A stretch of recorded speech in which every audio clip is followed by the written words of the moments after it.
Hello guys, welcome to our YouTube channel. Then आज का हमारा टॉपिक है इन्फ्लेशन यानी कि मुद्रास्फीति। इसे आप महंगाई भी बोल सकते हैं। तो जानेंगे कि इन्फ्लेशन क्या होता है, कैसे काम करता है, कितने टाइप्स का होता है। ठीक है, तो काफ़ी इंपॉर्टेंट टॉपिक रहता है। हर साल इसमें से क्वेश्चंस हमें देखने को मिलते हैं एंड होपफुली अब की बार भी देखने को मिलेंगे। तो पूरा क्लियर करते हुए चलेंगे जितना भी आपके मेंस एग्जामिनेशंस के लिए इम्पोर्टेंट है। ये हमारा पार्ट 10 रहने वाला है। 9 पार्ट्स ऑलरेडी हम कंप्लीट कर चुके हैं। उनके प्लेलिस्ट का लिंक आपको डिस्क्रिप्शन में मिल जाएगा, वहाँ से आप सारी वीडियोस को आप देख सकते हैं। ठीक है, चलिए बात करते हैं इन्फ्लेशन के बारे में, मुद्रास्फीति के बारे में। डेफिनेशन पढ़ते हैं। तो किसी वस्तु या सेवा के मूल्य में निरंतर वृद्धि होने पर उसके value of money, purchasing power और रियल सेविंग्स में कमी होना क्या कहलाता है? इन्फ्लेशन कहलाता है, मुद्रास्फीति कहलाता है। अब ये तीन वर्ड्स आपको बार बार देखने को मिलेंगे। सबसे पहला वैल्यू ऑफ मनी, दूसरा परचेजिंग पावर और तीसरा रियल सेविंग्स। तो इनका मीनिंग एक बार समझ लेते हैं ताकि बाद में दिक्कत ना हो। वैल्यू ऑफ मनी क्या है? पहले 100 रुपए की वैल्यू कितनी थी और अब 100 रुपए की वैल्यू कितनी है? आप सभी को पता है। पहले 100 रुपए में हम कितना सारा सामान लेके आ सकते थे। यहाँ से अंदाजा लगाते हैं कि पहले 100 रुपए में हमारा 1 लीटर से ज़्यादा पेट्रोल आ जाता था, लेकिन अब 100 रुपए में 1 लीटर से कम ही पेट्रोल आता है। ठीक है, तो यहाँ पर वैल्यू ऑफ मनी यानी कि 100 रुपए की वैल्यू क्या हुई है? कम हुई है। अब परचेजिंग पावर वही है। 100 रुपए में पहले 1 लीटर पेट्रोल आ जाता था, अब 100 रुपए में 1 लीटर से कम पेट्रोल आता है, तो परचेजिंग पावर भी कम हुई है। रियल सेविंग्स, अब जब हमारे पास जो सेविंग्स पड़ी हुई थी वो सेविंग्स भी तो कम हुई है। क्यों कम हुई है? क्योंकि महंगाई बढ़ी है। तो value of money, purchasing power और रियल सेविंग्स में जब कमी आती है तो इसका मतलब है इन्फ्लेशन आया है, मुद्रास्फीति आई है, यानी कि महंगाई बढ़ी है। तो किसी भी वस्तु या फिर सेवा के मूल्य में निरंतर वृद्धि होने पर क्या होता है? उसकी वैल्यू ऑफ मनी, उसके परचेजिंग पावर और उसकी रियल सेविंग्स में जो है वो कमी हो जाती है। तो इसे ही हम इन्फ्लेशन कहते हैं, इसे ही हम मुद्रास्फीति कहते हैं। साधारण भाषा में वस्तु या फिर सेवा के साधारण मूल्य में जब निरंतर वृद्धि होती है तो उसे हम क्या बोलते हैं? उसे हम बोलते हैं इन्फ्लेशन। ठीक है, अब इन्फ्लेशन को हम प्रतिशत में मापते हैं। ठीक है, इन्फ्लेशन को किस में मापते हैं? प्रतिशत में मापते हैं। दो टाइप्स, एक और है demand is equal to supply. अब इन्फ्लेशन कब होती है? इन्फ्लेशन तब होती है जब डिमांड ज़्यादा होती है, सप्लाई कम होती है। अब मान के चलते हैं, मैं मास्क का उदाहरण लेता हूँ। अभी कोविड का सीज़न गया है, सीज़न तो क्या गया, सीज़न ही मान के चलिए, हर साल आ जाता है। तो अभी मास्क क्या था? मास्क की नीड काफ़ी ज़्यादा थी, तो डिमांड क्या थी? डिमांड तो काफ़ी हाई थी, लेकिन सप्लाई क्या थी? सप्लाई कम थी। उसी वजह से मास्क का रेट जो है वो बढ़कर क्या हो गया था? 20 रुपये हो गया था। जहाँ 5-5 रुपए के मास्क मिलते थे, वहाँ मास्क क्या हो गया? 20 रुपए का हो गया। तो जब डिमांड ज़्यादा होती है, सप्लाई कम होता है, तो यहाँ पर क्या होता है? उनका प्राइस जो है वो हाई हो जाता है, महंगाई जो है वो बढ़ जाती है। ठीक है, अब टाइप्स ऑफ इन्फ्लेशन, कितने टाइप्स के इन्फ्लेशन होते हैं? दो टाइप के इन्फ्लेशन होते हैं। पहला होता है डिमांड पुल इन्फ्लेशन। अब ये क्या होता है? बाजार में वस्तु एवं सेवा की मांग बढ़ना, यानी कि डिमांड ज़्यादा होती है, सप्लाई कम होती है, तो इसे हम क्या कहेंगे? Demand pull inflation. एक तो इन्फ्लेशन इसकी वजह से आता है। दूसरा है cost push inflation, production cost में वृद्धि। पहले क्या होता था कि एक पेन जब बनाते थे तो पहले एक पेन को बनाने में जो लागत आती थी वो आती थी 2 रुपए, तो ये पेन बिकता था 5 रुपए में। ठीक है, लेकिन अब उसी पेन को बनाने में जो लागत आती है वो आती है 4 रुपए। तो अभी ये पेन कितने में बिकता है? ये पेन बिकता है 10 रुपए में। तो यहाँ पर प्रोडक्शन कॉस्ट में वृद्धि हुई, जिसकी वजह से क्या हो गया? इसके जो बाजार मूल्य है, इसका जो हमें मूल्य पड़ता है उसके मूल्य में भी वृद्धि होगी। तो प्रोडक्शन कॉस्ट में भी वृद्धि होने से इन्फ्लेशन आता है। तो दो प्रकार के इन्फ्लेशन होते हैं, पहला डिमांड पुल इन्फ्लेशन और दूसरा कॉस्ट पुश इन्फ्लेशन। ठीक है, क्लियर होगा आपका इन्फ्लेशन तो पूरी तरीके से कि इन्फ्लेशन होता क्या है। ठीक है, किसी वस्तु या फिर सेवा के साधारण मूल्य में जब निरंतर वृद्धि होती है तो उसे हम इन्फ्लेशन कहते हैं। डिमांड इन्फ्लेशन दो प्रकार से होता है। पहला डिमांड पुल इन्फ्लेशन, जिसमें डिमांड ज़्यादा हो, सप्लाई कम हो, तो इन्फ्लेशन आता है। दूसरा कॉस्ट पुश इन्फ्लेशन, जिसमें क्या होता है? प्रोडक्शन कॉस्ट में वृद्धि होती है। ठीक है, अब नेक्स्ट आता है हमारा डिफ्लेशन। ये बिल्कुल विपरीत है। इन्फ्लेशन का बिल्कुल विपरीत है ऑपोजिट ऑफ इन्फ्लेशन। ऑपोजिट है इन्फ्लेशन का। कैसे? यहाँ पर value of money, purchasing power और रियल सेविंग्स क्या है, बढ़ जाती है। यानी कि पहले क्या आई थी, महंगाई आई थी। अब वो महंगाई क्या हुई है, अब वो महंगाई कम हुई है। ठीक है, अब वापस से वो 1 लीटर पेट्रोल कितने का हो गया है, 100 रुपए का हो गया है। 1 लीटर पेट्रोल 100 रुपए हो गया है, तो अपनी वैल्यू ऑफ मनी क्या हो गई है, बढ़ गई है। परचेजिंग पावर भी बढ़ गई है और रियल सेविंग्स तो बढ़नी ही थी, क्योंकि वो चीज़ें हमें सस्ते में मिलने लगी, तो हमारी सेविंग्स जो है वो ज़्यादा होने लगी। तो इसे हम क्या बोलेंगे, इसे हम बोलेंगे डिफ्लेशन। वह स्थिति जिसमें वस्तु एवं सेवा के मूल्य में गिरावट आती है। तो जहाँ पर गिरावट आती है तो उसे हम बोलेंगे डिफ्लेशन। इसमें क्या होता है, इसमें सप्लाई ज़्यादा होती है लेकिन डिमांड इसमें कम होती है। अभी आप मास्क लेने जाओ तो क्या मास्क आपको 20 रुपए का ही पड़ेगा? जी नहीं, अब वो मास्क कितने का है, अब वो मास्क है 10 रुपए का। क्यों? क्योंकि अब डिमांड कम है और मास्क की सप्लाई काफ़ी ज़्यादा है, तो इसी वजह से डिफ्लेशन है। ऐसे मास्क का उदाहरण दिया है। खैर डिफ्लेशन तो क्या है, इन्फ्लेशन ही इन्फ्लेशन है। मैंने सिर्फ मास्क का आपको एग्जाम्पल दिया है। ठीक है, इन्फ्लेशन समझ आया, डिफ्लेशन समझ आया। काफ़ी सारे नाम है तो कंफ्यूज मत होइएगा। इन्फ्लेशन क्या था, महंगाई थी। इन्फ्लेशन क्या था, महंगाई थी। और डिफ्लेशन क्या है, डिफ्लेशन महंगाई में गिरावट है। क्लियर? अब एक और नाम आता है डिसइन्फ्लेशन। री इन्फ्लेशन बाद में पढ़ेंगे, पहले डिसइन्फ्लेशन। वस्तु एवं सेवा के मूल्य के बढ़ने की दर में कमी क्या होती है, डिसइन्फ्लेशन कहलाती है। मूल्यों में तो निरंतर वृद्धि होती है लेकिन वृद्धि की दर में कमी होती है। समझाता हूँ, देखिए। एक एग्जांपल लेते हैं। हाँ, पेट्रोल का ही एग्जांपल लेते हैं। पहले 100 रुपए का 1 लीटर पेट्रोल आता था। ठीक है, बाद में क्या हुआ, 120 रुपए का लीटर आने लगा। अभी क्या है, अभी 110 रुपए का लीटर आता है। तो क्या हुआ है, महंगाई में कमी तो हुई है ना? नहीं, पहले 100 का था, अब 110 का आता है। महंगाई तो है लेकिन महंगाई जिस दर से बढ़ रही थी उस दर में कमी आई है। पहले ये 20% से बढ़ी लेकिन अब ये 10% से बढ़ रही है। तो ये जो बढ़ने की दर है इसमें कमी हो रही है, ना कि महंगाई में कमी हो रही। महंगाई में कहाँ कमी हो रही है, पहले 100 का आता था अब 110 रुपए का लीटर आ रहा है, तो महंगाई में कोई भी कमी नहीं है। लेकिन हाँ, जिस दर से वो बढ़ रहा था उस दर में कमी आई है। वही तो बोल रहा है कि मूल्यों में तो निरंतर वृद्धि होती है लेकिन वृद्धि की जो दर होती है उसमें कमी होती है। तो इसे हम क्या नाम देते हैं, इसे हम देते हैं डिसइन्फ्लेशन। क्या बोलते हैं, डिसइन्फ्लेशन बोलते हैं। ठीक है, नेक्स्ट बोलते हैं, देखते हैं री इन्फ्लेशन। जब अर्थव्यवस्था डिफ्लेशन से इन्फ्लेशन की ओर जाती है तो उसे रिफ्लेशन कहा जाता है। ठीक है, री इन्फ्लेशन कहा जाता है, रिफ्लेशन नहीं है ये, री इन्फ्लेशन है, री इन्फ्लेशन है।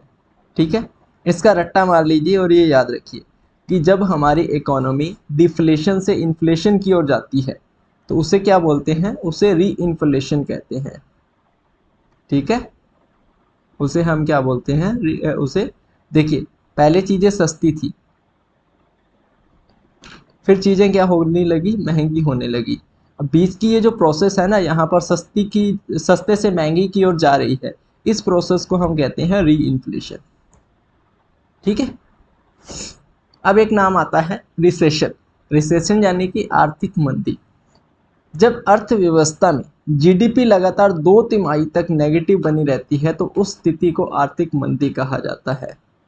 ठीक है, हर साल 3 3 3 और 3, ये तिमाही होती है हर साल, 3 मंथ्स की। तो जब लगातार 6 महीनों तक यानी कि 2 तिमाही तक हमारी जो जीडीपी है वो नेगेटिव बनी रहती है तो उस स्थिति को हम क्या बोलते हैं, रिसेशन बोलते हैं कि आर्थिक मंदी आ गई है। कोरोना टाइम में हमने देखा, कोविड टाइम में 2 से 3 तिमाही तक हमारी जो जीडीपी है वो नेगेटिव बनी हुई थी। तो इस स्थिति को हम क्या बोलेंगे, इस सिचुएशन को हम बोलेंगे रिसेशन। क्या बोलेंगे, रिसेशन, आर्थिक मंदी बोलेंगे। ठीक है, अब आता है स्टैगफ्लेशन। ऐसी स्थिति जिसमें इन्फ्लेशन और रिसेशन साथ साथ बनी रहती है। सबसे बेस्ट एग्जांपल कोविड का। कोविड में क्या था, महंगाई भी थी और आर्थिक मंदी भी थी। महंगाई तो होनी थी, क्यों होनी थी, डिमांड काफ़ी ज़्यादा थी। और सप्लाई हो नहीं रही थी, तो महंगाई तो बढ़नी ही थी, इन्फ्लेशन तो आना ही था। इन्फ्लेशन के साथ साथ लोगों के पास कोई काम नहीं था, पैसा नहीं आ रहा था, तो उसकी वजह से क्या आया था, रिसेशन आया था, यानी कि आर्थिक मंदी आई थी। तो इन्फ्लेशन और रिसेशन जब साथ साथ चलते हैं तो इसे हम क्या बोलते हैं, स्टैगफ्लेशन बोलते हैं। ठीक है, इसे हम क्या बोलते हैं, तो इसे हम बोलते हैं स्टैगफ्लेशन। क्लियर है? आगे देखते हैं। आगे देखिए स्टेजेस ऑफ इन्फ्लेशन। इन्फ्लेशन के काफ़ी सारे स्टेजेस होते हैं। कौन कौन से स्टेजेस हैं? सबसे पहला क्रीपिंग इन्फ्लेशन, यानी कि रेंगती हुई मुद्रास्फीति। अब यहाँ से क्वेश्चन पूछा जाता है कि क्रीपिंग इन्फ्लेशन जो होती है, रेंगती जो मुद्रास्फीति होती है, वो कितने से लेकर कितने प्रतिशत तक होती है? तो 0 से 3% तक क्या होती है, रेंगती मुद्रास्फीति। उसके बाद ट्रॉटिंग इन्फ्लेशन 3 से 10%, गैलोपिंग इन्फ्लेशन उछलती मुद्रास्फीति 10 से 20%, और उससे ऊपर जब जाती है तो हाइपर होपिंग या फिर जंपिंग इन्फ्लेशन हम इसे बोलते हैं। 20% या फिर इससे ऊपर जब होती है तो इसे हाइपर होपिंग जंपिंग इन्फ्लेशन हम बोलते हैं। तो ऐसी इतनी प्रकार की इन्फ्लेशन होती है। एक और होती है बोटल नेक इन्फ्लेशन, जिसमें क्या होता है कि जिसमें सप्लाई अचानक कम हो जाए लेकिन डिमांड वैसी की वैसी ही बनी रहे। सेम मास्क का एग्जांपल इसके लिए बेस्ट रहेगा।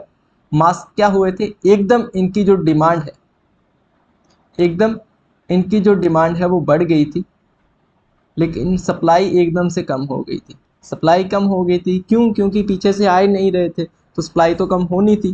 तो सप्लाई कम हो रही थी लेकिन डिमांड वैसी की वैसी ही थी। तो ऐसी स्थिति को क्या बोलेंगे? ऐसी स्थिति को हम बोलेंगे बोटल नेक इन्फ्लेशन।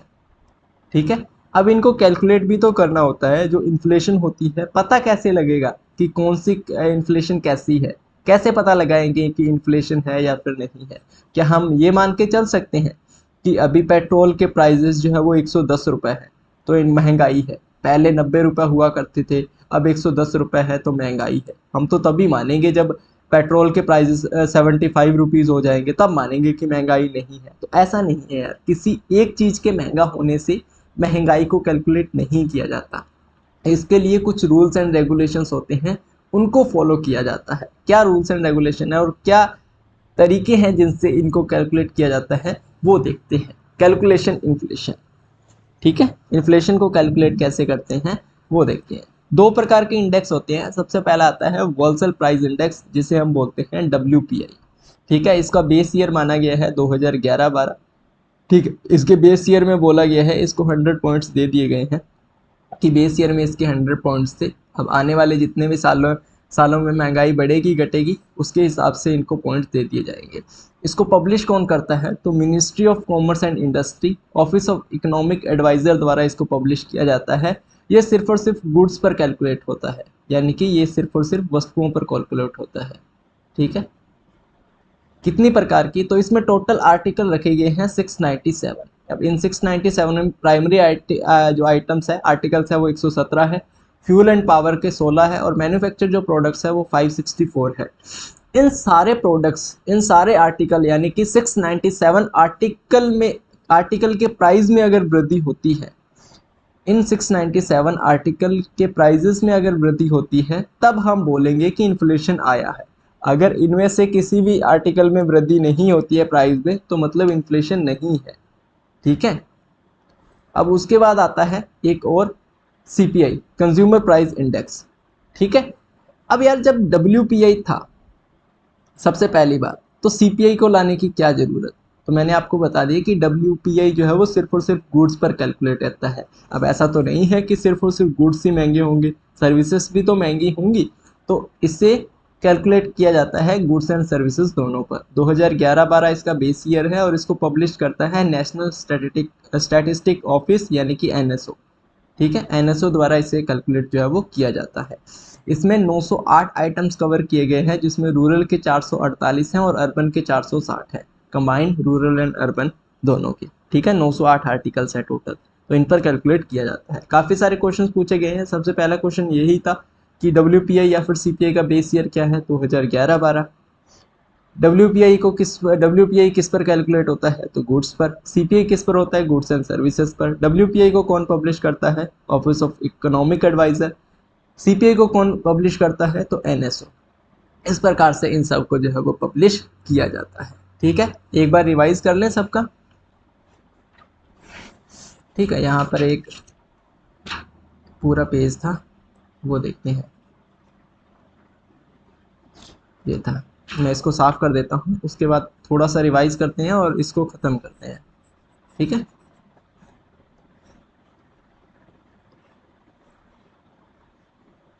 एक मिनट।